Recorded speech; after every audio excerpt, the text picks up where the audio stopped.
Sebelum saya sampaikan kebenaran, bolehkah beri salam dulu kiri kanan Anda? Mungkin tak ada yang terlambat sedikit. Katakan selamat hari Minggu ya. Selamat hari Minggu. Ibu bapak yang dikasih Tuhan, sungguh indah pada hari ini Tuhan menolong kita kembali beribadah.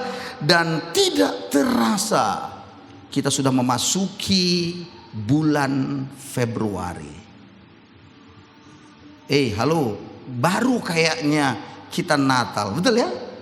Ternyata sudah masuk bulan Februari. Bagaimana lagi lah ini saudara-saudara?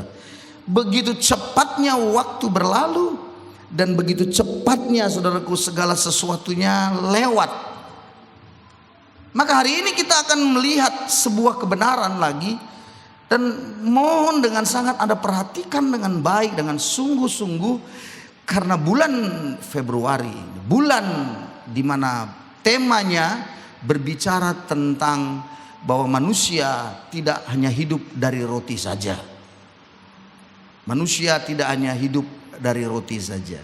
Jadi kita akan melihat banyak ayat-ayat firman, dan tolong Anda catat dengan baik, Anda tuliskan dengan baik kebenaran firman Tuhan bagi kita semuanya. Mari saya jemput kita melihat sebuah ayat yang penting untuk kita memulai kebenaran, belajar kebenaran. Ulangan pasal yang ke-8. Mari kita perhatikan Ulangan pasal yang ke-8 ayat yang kedua, 3. Dan kita penting untuk membaca sedikit ayat ini perlahan-lahan untuk kita semuanya, saudara-saudaraku. Bolehkah ditampilkan ayat dan kita baca sama-sama ya?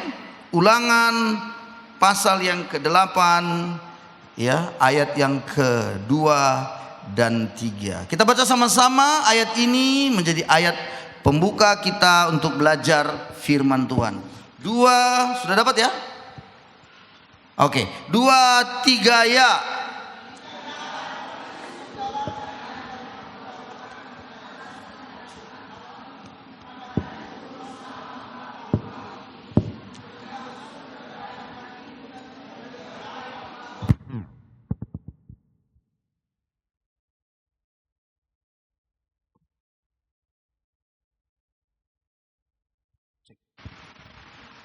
Ini ya, dikatakan di ayat itu dengan sungguh kita lihat bahwa ternyata disuruh satu kebenaran penting yang namanya ingatlah.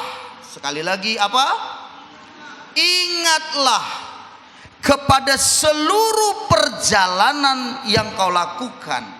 Jadi saudara-saudaraku, perlu kita sadari, kita mengingat perjalanan yang kita sudah jalani. Dalam perjalanan itu, orang Israel berada di padang gurun 40 tahun. Dan di dalam padang gurun yang 40 tahun itu, Tuhan punya maksud. Dan minggu yang lalu kita sudah belajar apa maksud Tuhan berada pada padang gurun. Dan saya sudah sampaikan beberapa pengertian-pengertian kita berada di padang gurun. Nanti diusahakan diupload dengan cepat ya, rekaman khotbahnya nanti bisa Bapak lihat, Bapak Ibu lihat ya. Yang dilihat di ayat ini, ayat yang kedua dulu, dikatakan dengan maksud merendahkan hatimu, mencobai engkau untuk mengetahui apakah engkau berpegang pada perintahnya atau tidak. Jadi seperti yang lalu saya sudah sampaikan, maksud Tuhan seringkali diizinkannya kita atau memasuki, dibuatnya kita masuk ke dalam padang gurun untuk menguji, untuk melihat seberapa taatkah kita padanya atau tidak. Seberapa taat kita dalam kita menjalani hidup ini, saudara-saudaraku. Itu sebabnya saudaraku, pada waktu dimana kita mengalami padang gurun, jangan Anda stres, jangan Anda marah, karena Tuhan memang sedang menguji saudara melalui penderitaan padang gurun. Ayat yang ketiga, tujuannya merendahkan hatimu dan memberi engkau lapar, membiarkan engkau lapar memberi engkau makan mana yang tak kau kenal. Juga nenek moyangmu tak mengenal, yang tidak dikenal juga oleh nenek moyangmu, untuk membuat kau mengerti. Ini dia, bahwa manusia hidup bukan dari roti saja, tapi manusia hidup dari segala yang diucapkan Tuhan. Jadi rupa-rupanya dalam masa padang gurun, masa kesusahan, penderitaan yang kita alami, Tuhan ingin melihat bagaimanakah kita mau taat pada perintah atau bukan, atau tidak. Seberapa kita taat. Lalu juga yang kedua, Tuhan ingin mengatakan bahwa hidup kita bukan dari roti saja. Nah, kita mau lihat pelan-pelan kebenaran ini. Orang Israel di padang gurun diberi makan oleh Tuhan lewat yang disebut manna, roti. Nah, kita lihat roti manna itu dalam Keluaran 16, pelan-pelan kita perhatikan. Pasal 16 kitab Keluaran. Bagaimana diberikan Tuhan itu? Ayatnya yang keempat, lima, pelan-pelan lihat ya. Kita baca lagi pelan-pelan, karena ini penting. Mari kita baca ayat 4 lalu ayat yang kelima. 2, 3 ya. Berfirman Tuhan kepada Musa, "Aku akan menurunkan dari langit hujan roti bagimu. Itu akan keluar dan memungut tiap-tiap hari sebanyak yang perlu untuk sehari, supaya mereka aku coba apakah mereka hidup menurut hukumku atau tidak." Terus darah hari yang ke-6, apabila mereka memasak yang dibawa mereka pulang, maka yang dibawa itu terdapat 2 kali lipat banyaknya dari apa yang dipungut mereka sehari-hari. Jadi rupanya dalam perjalanan mereka di padang gurun 40 tahun, bagaimana makanan mereka? Makanannya datang dari surga, dari Allah, dan diberikan Tuhan pagi-pagi hari. Tiap pagi hari mereka mengambil roti yang disebut manna itu. Dan yang menariknya, diambil itu, dipungut itu setiap hari, setiap pagi. Jadi bukan satu minggu untuk satu bulan, tidak. Nah, apa maksudnya di situ? Tuhan ingin kita bergantung padanya setiap hari. Amin. Jadi walaupun kita bekerja, memang betul kita dapatkan roti dari kita bekerja, karena mereka memungutnya setiap hari. Saya lanjutkan lagi ya, supaya kita jelas melihatnya. Ayat yang selanjutnya kita lompat untuk melihatnya. 17, 18, ayat 16 ya, ayat 16, 17, 18. 16 dulu, 2, 3 ya. Beginilah perintah Tuhan, pungutlah itu tiap-tiap orang menurut keperluannya. Masing-masing kamu boleh mengambil untuk seisi rumah kemahnya, segomer seorang menurut jumlah jiwa. Demikianlah diperbuat orang Israel. Mereka mengumpulkan, ada yang banyak, ada yang sedikit. Ketika mereka menakarnya dengan gomer, maka orang yang mengumpulkan banyak tidak kelebihan, dan orang yang mengumpulkan sedikit tidak kekurangan. Tiap-tiap orang mengumpulkan menurut keperluannya. Hebat sekali Tuhan kasih aturan. Dikasihnya mana itu, dipungut pagi-pagi hari, lalu dibilang ditakar setiap orang hanya boleh 1 gomer setiap orang.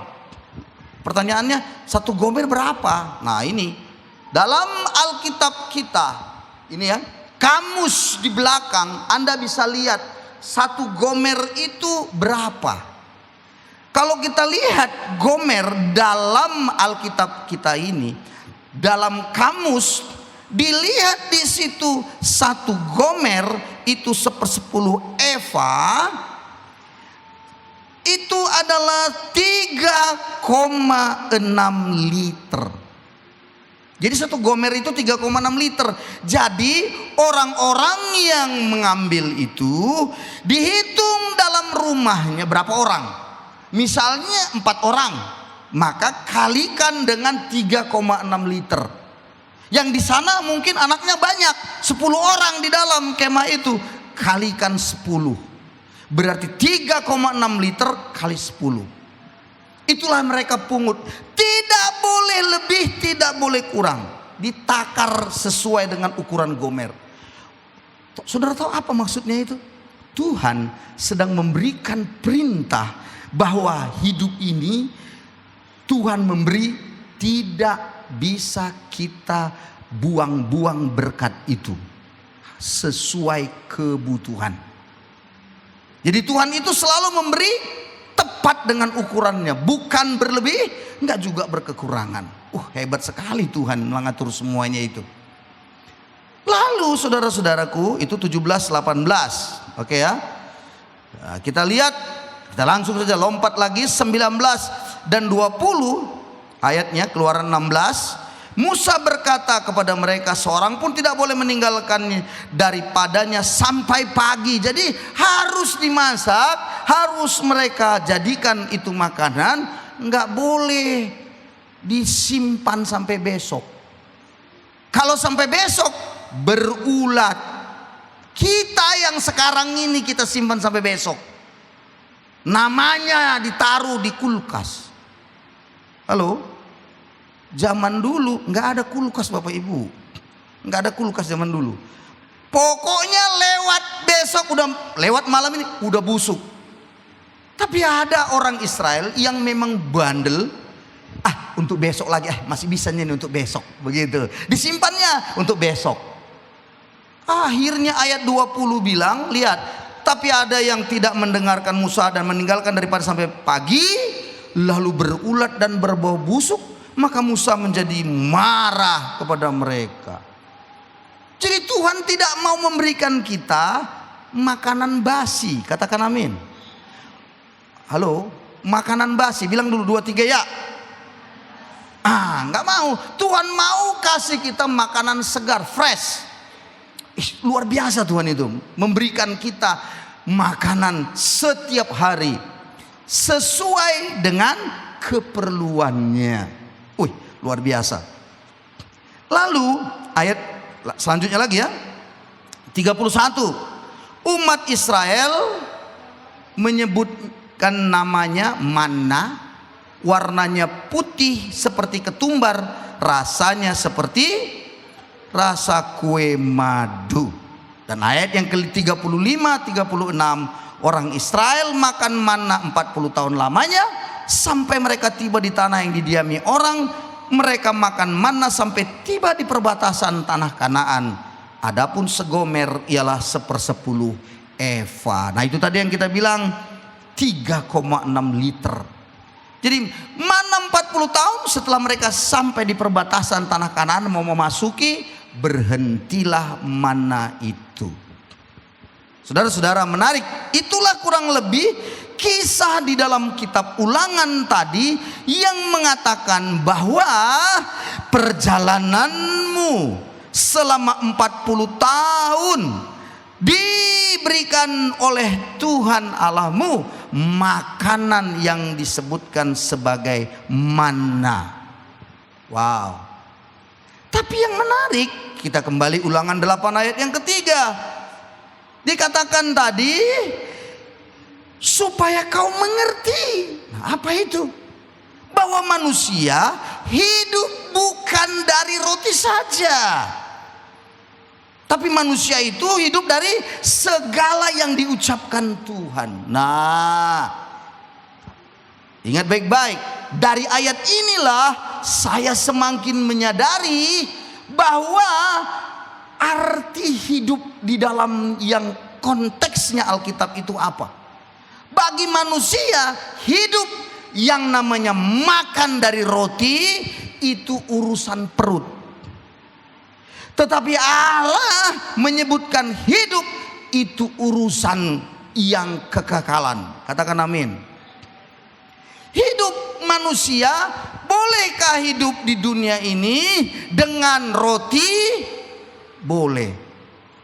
Hidupkah manusia itu kalau mikirkan hanya perut sejengkal? Hidup. Jawabannya hidup, bukan tak hidup. Tapi hidup yang sejati menurut kebenaran ini adalah hidup orang yang berada pada posisi hidup mendengarkan firman Tuhan. Jadi hidup yang sejati itu adalah hidup yang karena firman Tuhan yang dia pegang. Wah, menarik nih saudara-saudaraku. Jadi sumber hidup yang sesungguhnya adalah firman Tuhan, bukan perut sejengkal. Camkan yang saya katakan saudara-saudara. Manusia kecenderungannya selalu hanya mikirkan perutnya. Dan celaka 12-nya saya menemukan banyak orang lebih besar matanya daripada perutnya. Kira-kira ngerti maksud saya? Lebih besar matanya daripada perutnya. Matanya kecil, perutnya itu kan sebegini, lebih besar ini daripada ini perut. Kalau dilihat dengan mata, semua mau dimakan. Makan sana, makan sini. Padahal perutnya cuma sejengkal. Enggak puas-puas makan lagi. Akhirnya besok mencret. Enggak lama kemudian akhirnya apa yang terjadi? Diabetes. Enggak lama kemudian besok terjadi apa? Asam urat. Enggak lama lagi kenapa lagi? Naik kolesterol. Mengapa begitu? Karena lebih besar matanya daripada perutnya. Perut sejengkal, mata itu mau semuanya. Kami dulu waktu masa kecil, mama saya itu seringkali kalau pergi keluar itu dia suka bawa kue. Biasa itu. Dari pasar, dari mana, dari rumah orang, dari mana. Pokoknya sampai dari di rumah akan ditanya, ada kue mah? Ada makanan? Sama seperti anak-anak kami pun sekarang begitu. Dulunya itu waktu mereka masih bersama dengan kami di Nias. Sekarang kan sudah di Jawa semua. Itu sudah pasti ada makanan mah. Apa yang mama bawa? Nah, begitu dia. Tapi waktu kami masih kecil dulu, itulah makanan kue itu. 5 kami laki-laki semua. Dan 5 laki-laki ini sudah dikasih jatahnya sama. Kue 1, 2 ya. Masing-masing sudah dikasih jatahnya. Tapi adik saya yang paling kecil lebih besar matanya daripada perutnya. Dimakannya cepat-cepat.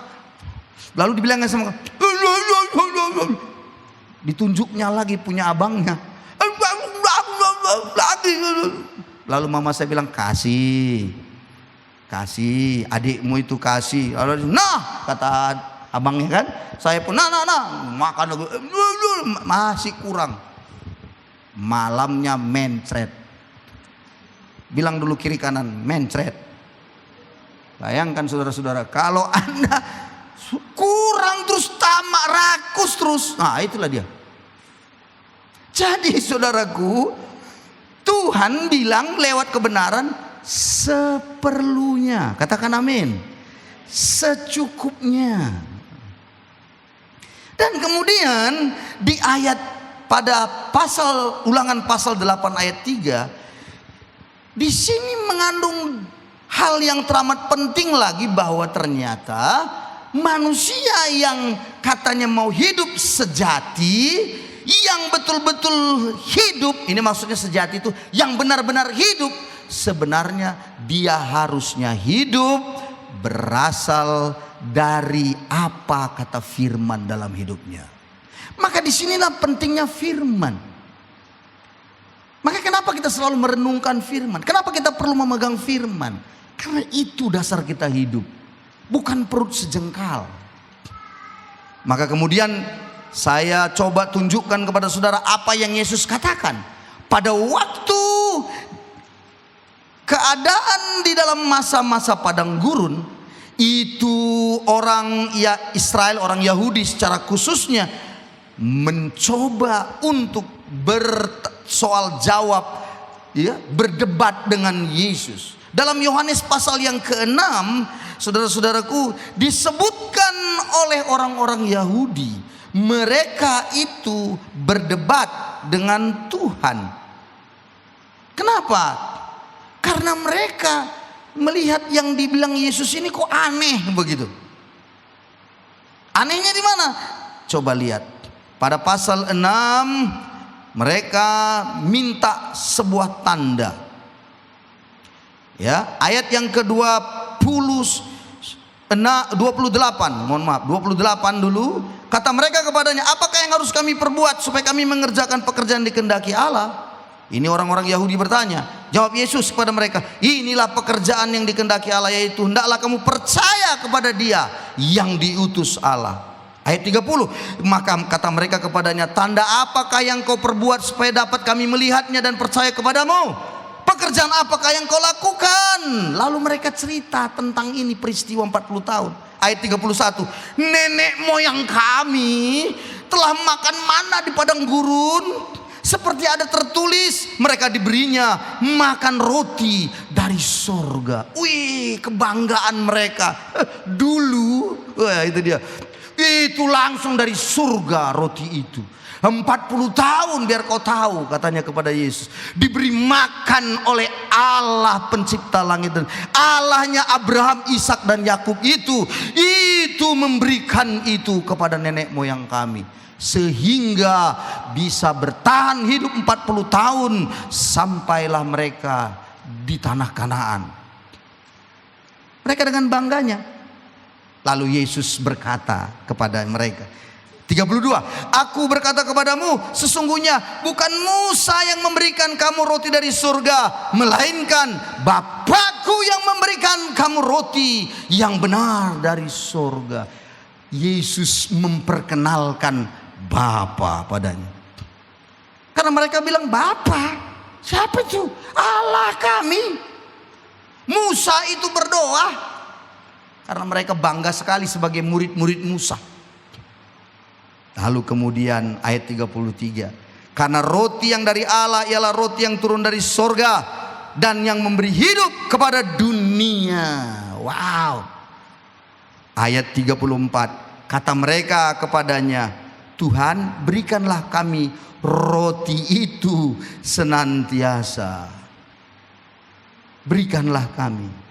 Lalu Yesus berterus terang, ayat 35, akulah roti hidup itu. Barang siapa datang kepadaku, ia tidak akan lapar lagi. Dan barang siapa percaya kepadaku, ia tidak akan haus lagi. Yesus bilang, akulah roti hidup itu. Kalau dulu zaman bapak nenek moyangmu itu datang roti dan kau bisa hidup, ini rotinya itu mana? Sekarang akulah yang roti hidup itu turun dan aku, katanya. Kalau yang di sini kau makan, betul kau bisa hidup, tapi kau pasti mati lagi. Pasti kau mati. Sudah tua, mati kau.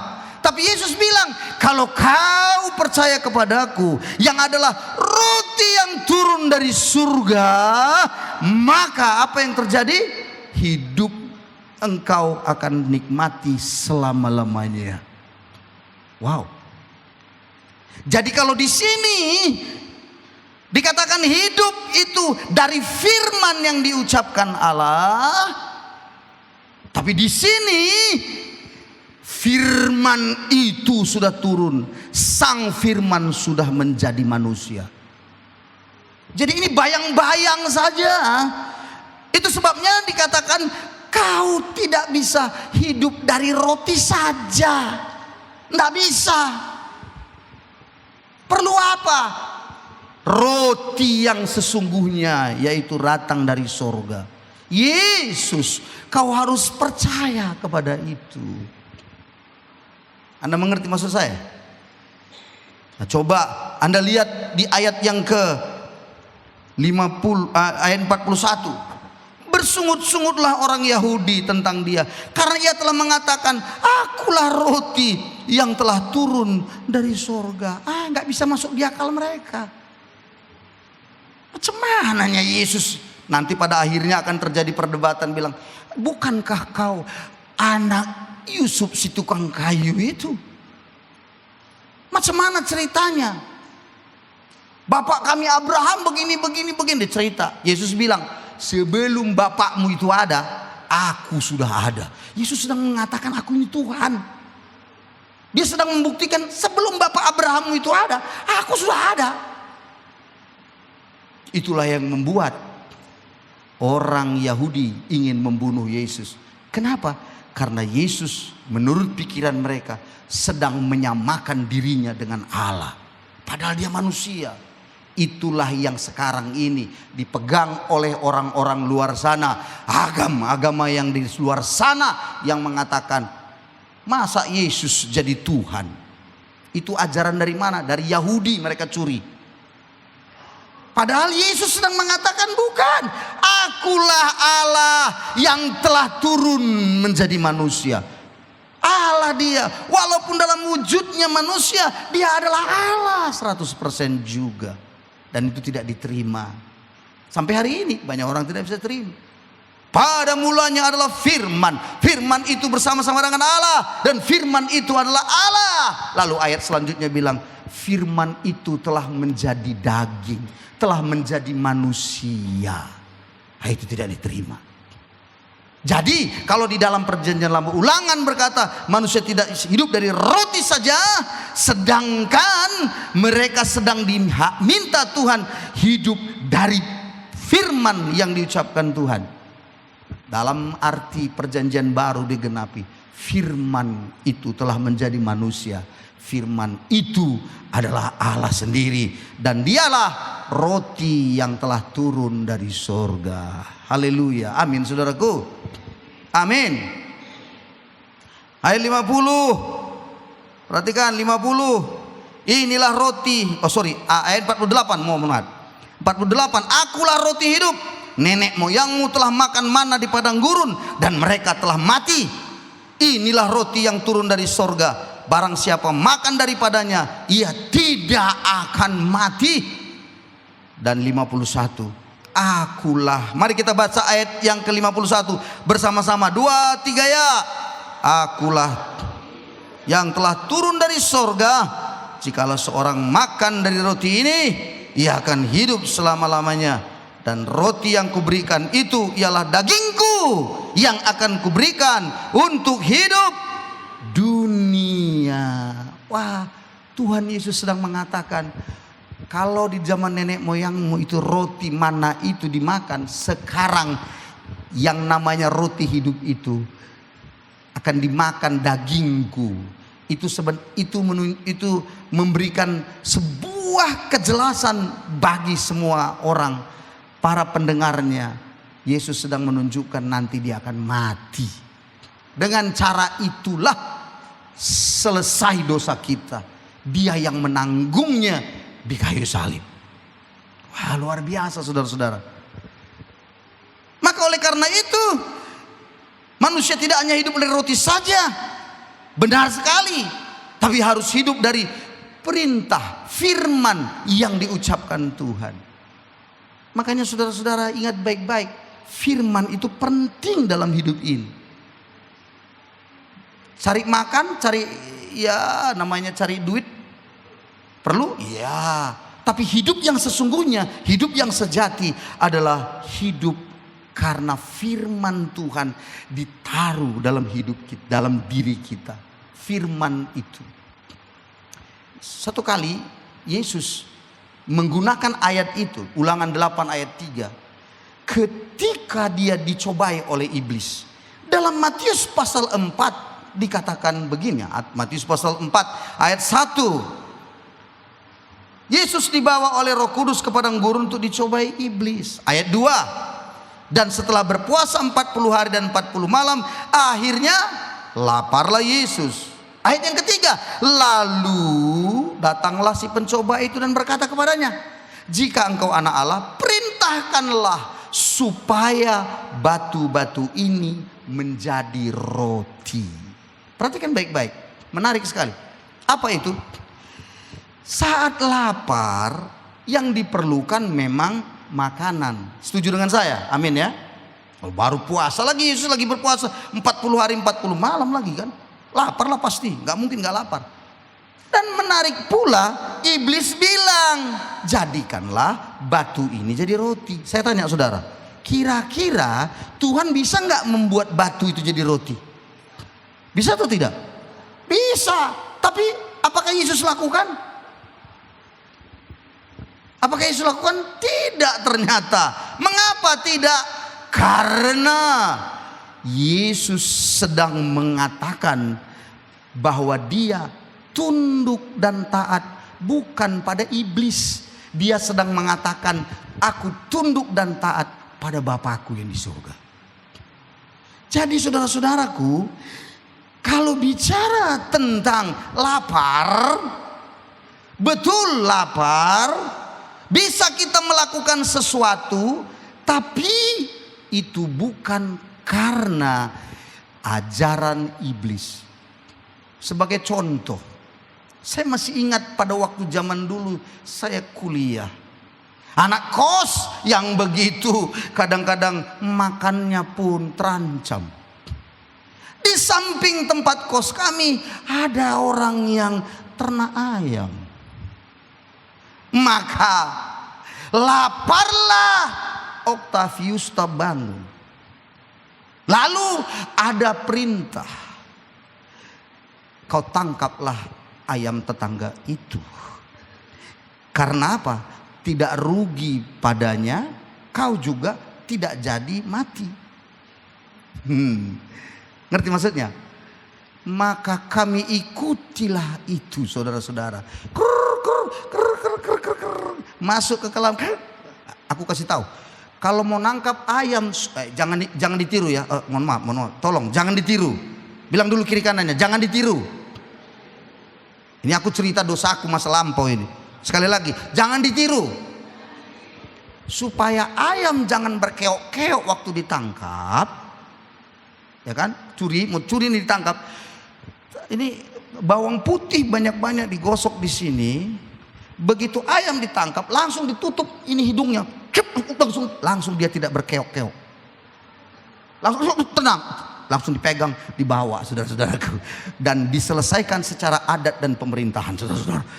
Ngeri. Dan apa yang terjadi? Ya, sudah mengertilah.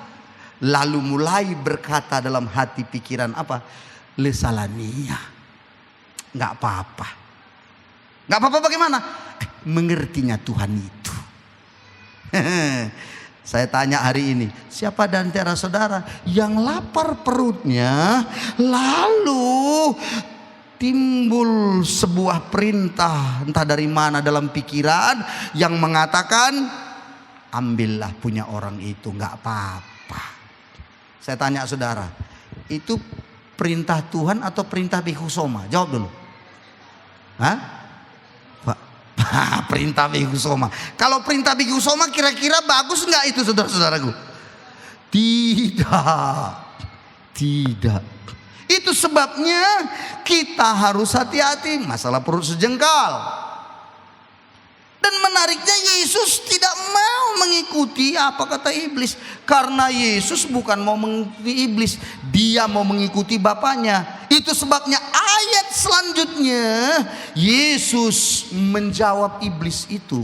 Matius 4 ayat yang keempat. Dia berkata apa? Ada tertulis, dikutip Tuhan ayat yang tadi Ulangan 8 ayat 3. Manusia hidup bukan dari roti saja, tapi dari setiap firman yang keluar dari mulut Allah. Haleluya. Yesus mengingatkan kita semua hari ini. Betul kita lapar. Betul kita butuh. Tetapi jauh lebih penting hidup di dalam kebenaran firman Tuhan. Jauh lebih berguna. Kenapa begitu? Karena kita akan berbahagia. Yakobus 1:25 bilang, berbahagialah orang yang melakukan firman Tuhan. Kita menjadi pendengar dan melakukannya. Amin, saudara-saudaraku. Kalau begitu kesimpulan semuanya, saya mau kita akhiri bersama. Yang poin yang pertama, ingat baik-baik. dalam masa-masa sukar kita, seringkali Tuhan izinkan menguji kita, apakah kita mau taat pada perintah atau tidak. Dan yang kedua, ingat baik-baik bahwa hidup Anda dan saya jangan cuma memikirkan urusan perut sejengkal. Betul banyak kebutuhan, ya, anak ada 4, perut 4 ditambah perut suami, perut istri 6 perut. Lalu Anda bagaimana dan saya bagaimana melakukan semua itu? Tetaplah berjalan pada perintah, jangan mengikuti iblis, perintah, ajakan, dorongan dari iblis. Dan yang ketiga, saudara-saudaraku, kalau engkau mau melihat hidupmu akan berbahagia di kemudian hari, belajarlah Anda dan saya setia mendengar firman Tuhan dan melakukannya. Berbahagia tidak pernah ukurannya uang, materi, tidak. Tidak. Kalau ditanya-tanya banyak ibu-ibu misalnya ya, ibu-ibu kalau dalam kumpulan persekutuan doa keluarga, ditanya misalnya, menurut ibu apalah standarnya kita ini bisa berbahagia?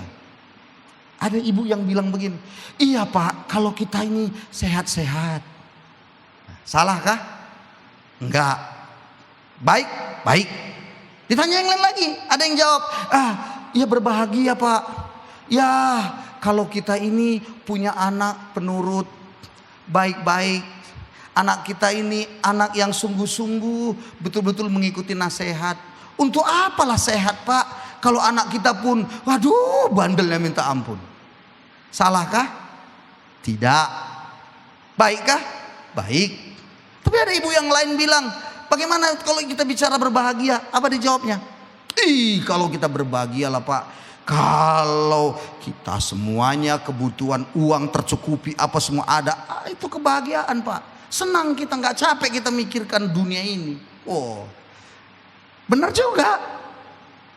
Tapi saya tanya pada saudara, kalau ada orang ibu bilang sehat, sehat begitu, saya tanya dulu, siapa manusia di sini yang sehat terus? Siapa?